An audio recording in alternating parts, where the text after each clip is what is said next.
welcome to Robes, Riffs, and Coffee. Got my comfies, got my coffee, and today, I wanted to talk about the problems that people who are really nice have in business, because being nice, it's nice, but it definitely has its downfalls. And us nice people, we get it. We know. For example, we feel guilty all the time. We feel guilty when we put ourselves first. So we don't put ourselves first. We apologize all the time because we want people to like us and we don't want to piss people off. We're always working to please people. This doesn't work in your business. Like, if you want to have a successful business, being a people pleaser or having that be your commitment isn't going to get you the kind of success that you want. You have to have boundaries in business. You can't just let people step on you, because what you're saying is I have a business, I have an offer, a service, or a product, and I'm going to share it with the world, and I want it to grow. And in order for that to happen, we have to make choices, and our choices can't be to people please. That doesn't mean that we aren't trying to make our customers happy. What it means is we have to have boundaries when we negotiate. It means that we have to get stuff done.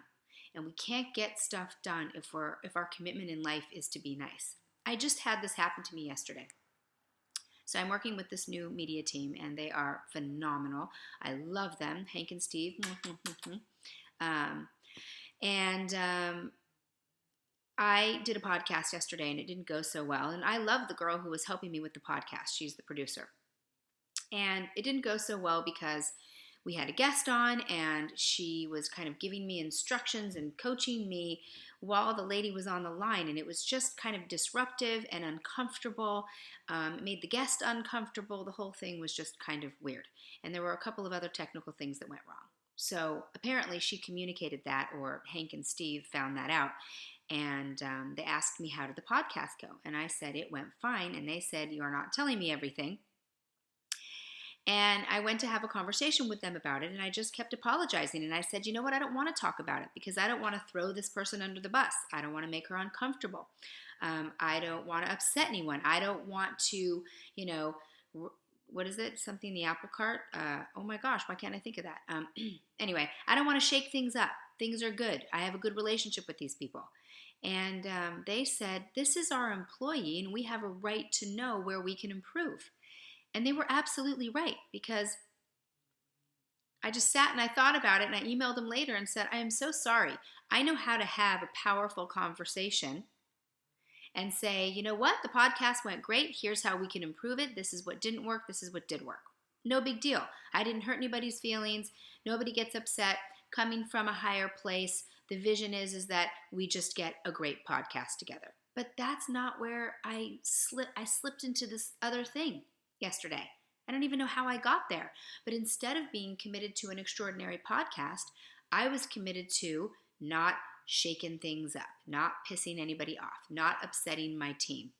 And I realized that nobody wins in that situation, because we can't have the honest, authentic, direct communication that we need to have in order to have a successful podcast. So what I'm trying to say is that being nice is great in certain circumstances, but being authentic and straight and understanding what you're committed to is also important, and it's really important to your success. We can't be worrying about every little.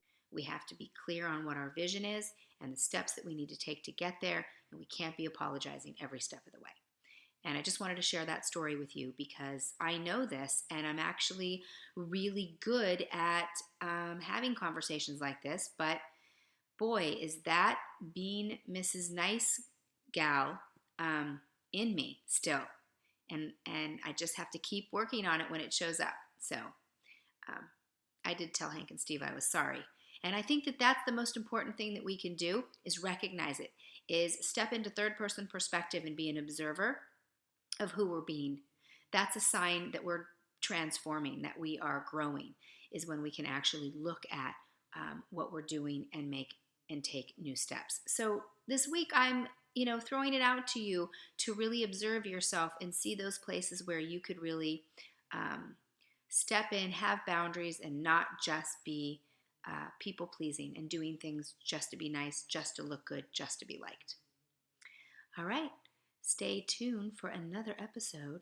I'm calling them episodes, I kind of like it, of Robes, Riffs, and Coffee. Join me tomorrow morning when we'll talk about, I don't know, because we're not there yet. But subscribe to the channel so that you can find out, okay? Talk to you tomorrow. Please leave comments. I'll talk to you soon. Bye. Bye. My goodness.